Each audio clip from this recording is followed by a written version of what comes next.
Kita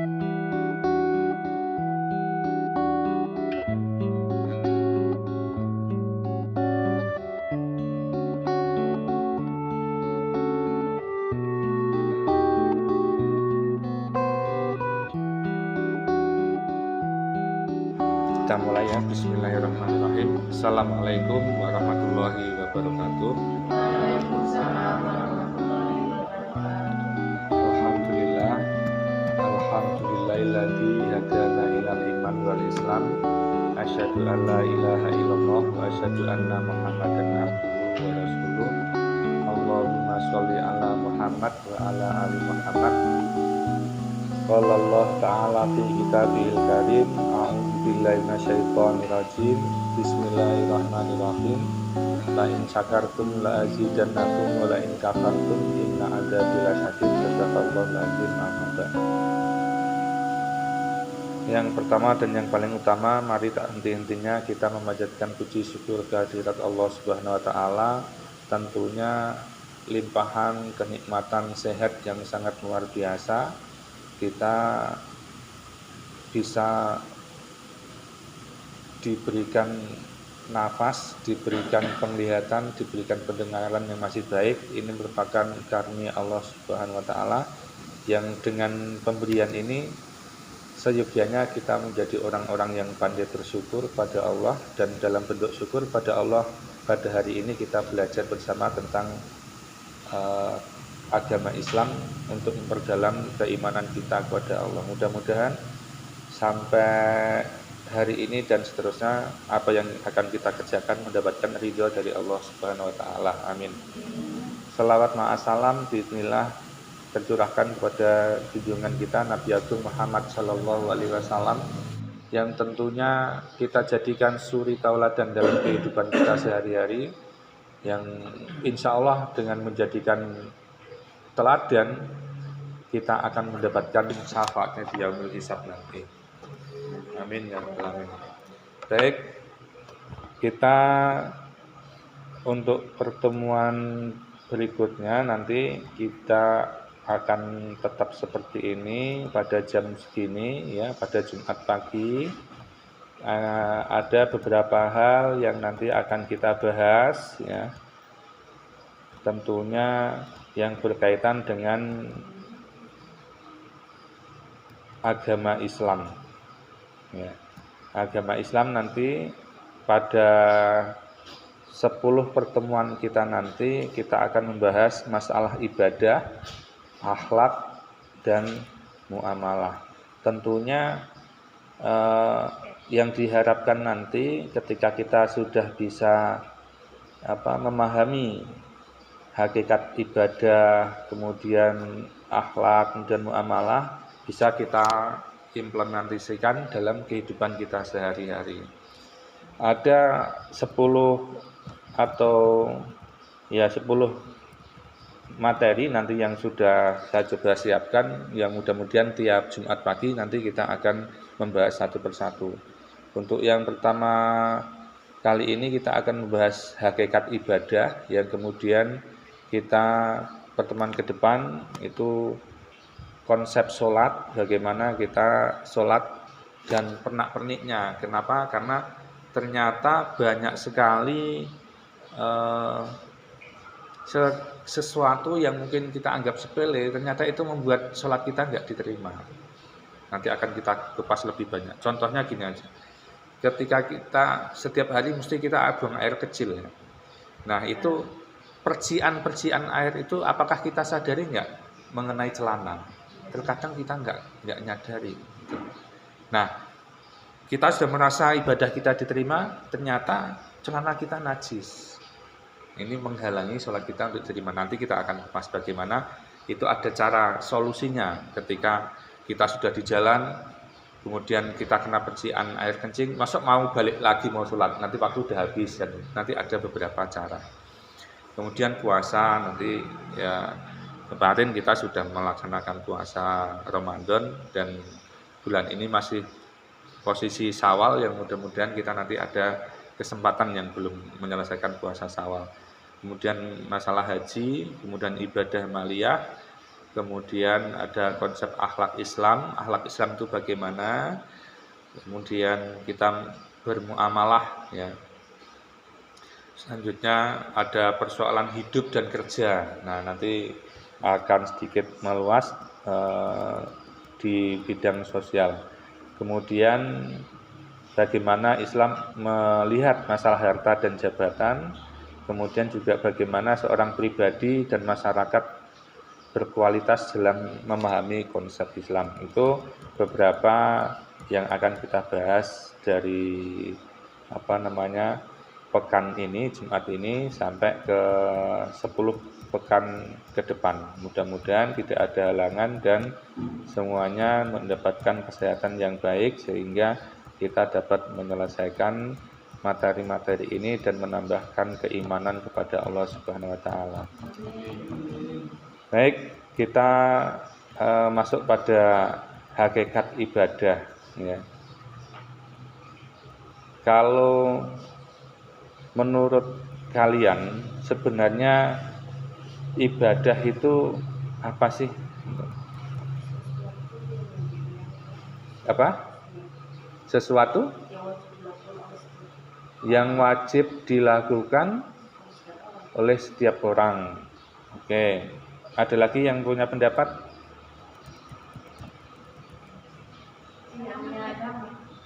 Apa? Gantian. Apa? Cara mendekatkan diri kepada Tuhan. Oke. Tiangnya agama. Ibadah itu tiangnya agama. Oke. Yang cowok, apa ibadah itu?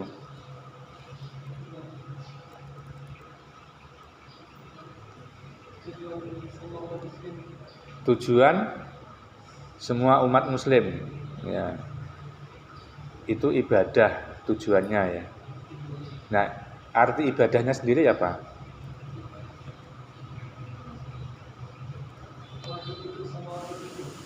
Wajib untuk semua umat muslim. Oke. Pedoman hidup. Oke.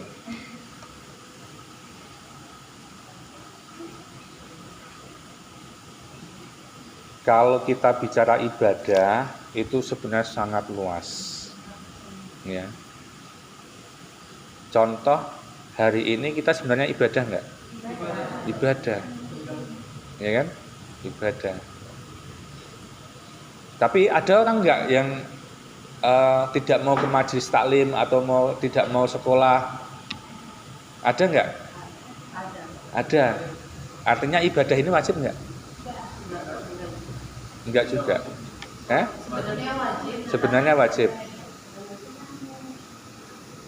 Sunnah mah. Oke, ini ada sebuah definisi yang diberikan oleh Syekh Ibnu Taimiyah, ya. Itu ibadah adalah suatu istilah yang mencakup semua yang Allah cintai dan Allah ridhoi, baik ucapan atau perbuatan yang lahir, maksudnya tampak, bisa dilihat, maupun yang batin atau tidak tampak. Ini dalam kitab Al-Ubudiyah, ya, halaman 44. Nah, ibadah sendiri para ulama membaginya menjadi dua, yaitu ibadah mahdhah dan ibadah ghairu mahdhah. Nah, apakah ibadah mahdhah itu? Ibadah mahdhah adalah ibadah yang murni ibadah ditunjukkan oleh 3 ciri, ya. Yang pertama, amal dan ucapannya merupakan jenis ibadah sejak asal penetapannya dari dalil syariat. Artinya, perkataan dan ucapan tersebut tidaklah bernilai kecuali ibadah, ya. Dengan kata lain, tidak bisa bernilai netral, bisa jadi ibadah atau bukan ibadah. Ibadah mahdhah juga ditunjukkan dengan dalil-dalil yang menunjukkan terlarangnya ditujukan kepada selain Allah Ta'ala, karena hal itu termasuk dalam kemusyrikan. Contohnya apa? ibadah sudah ada nasnya dalam Al-Quran.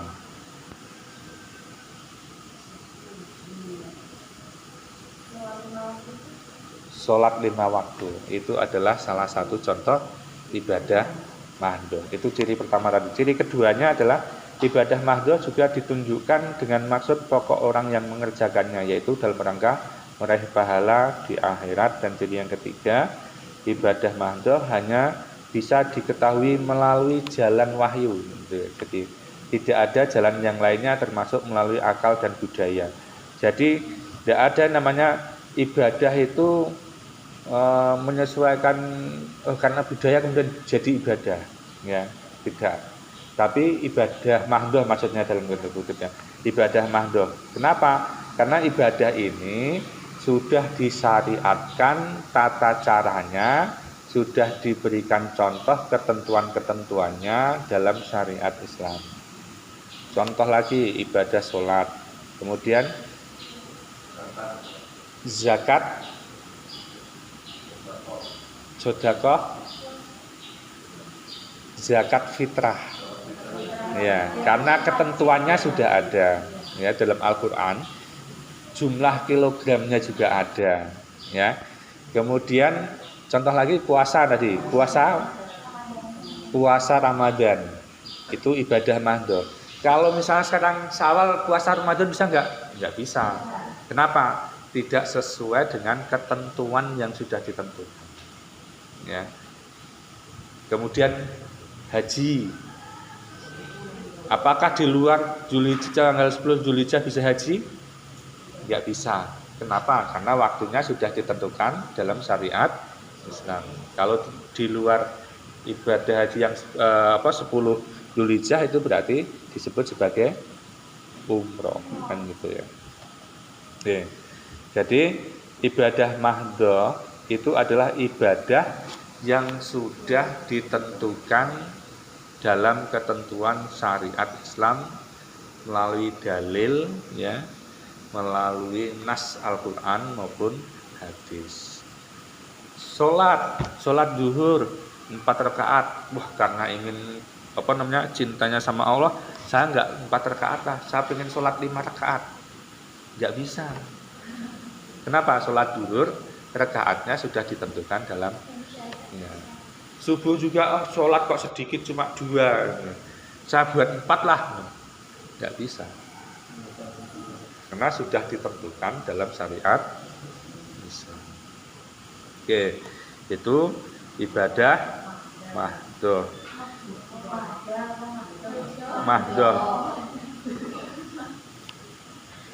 Kemudian yang kedua itu ada yang namanya ibadah ghairu mahdhah, ya,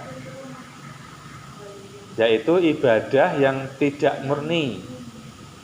Ibadah memiliki pengertian yang berkebalikan dari 3 ciri di atas, sehingga ibadah ghairu mahdhah dicirikan dengan yang pertama itu diantaranya adalah ibadah atau perkataan perbuatan yang asalnya bukanlah ibadah, akan tetapi berubah status menjadi ibadah karena melihat dan menimbang niat pelakunya.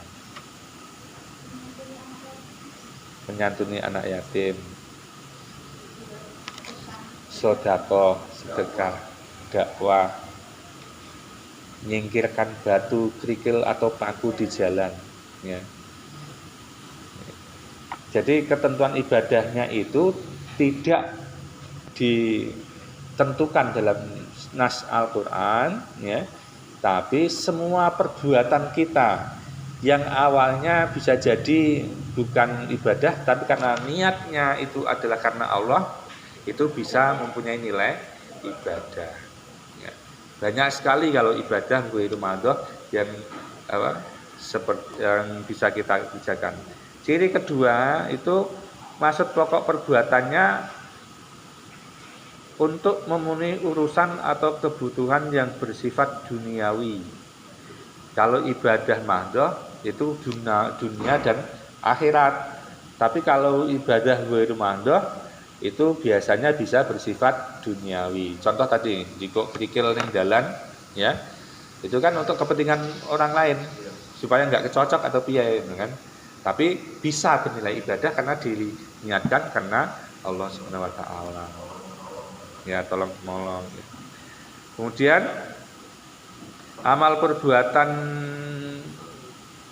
bisa diketahui dan dikenal meskipun ya tidak ada wahyu dari para rasul. Ya. Contoh sederhana dari ibadah wirid mahdo adalah aktivitas makan. Misal, ya. Makan adalah asalnya bukanlah ibadah khusus. Ya. Orang bebas mau makan apa saja dan kapan saja ketika mau lapar. Walaupun lapar tidak mau makan juga bisa, gitu loh. Ya, tapi aktivitas makan itu bisa berpahala ketika pelakunya meniatkan agar memiliki kekuatan. Misalnya kalau aku nggak makan, aku lemes. Ya. Arep poso, arep sholat jadi abot rasanya. Nah kan, kemudian diniatkan untuk itu bisa menjadi nilai ibadah. Baik, untuk pertemuan kita mungkin sampai di sini dulu, ya. Mudah-mudahan kita masih diberikan kesehatan sehingga nanti pada pekan depan, Jumat depan kita dapat berkumpul lagi untuk belajar selanjutnya itu kalau nggak salah sholat ya nanti ya. Mungkin itu saja, terima kasih, mudah-mudahan bermanfaat. Saya akhiri, assalamualaikum warahmatullahi wabarakatuh.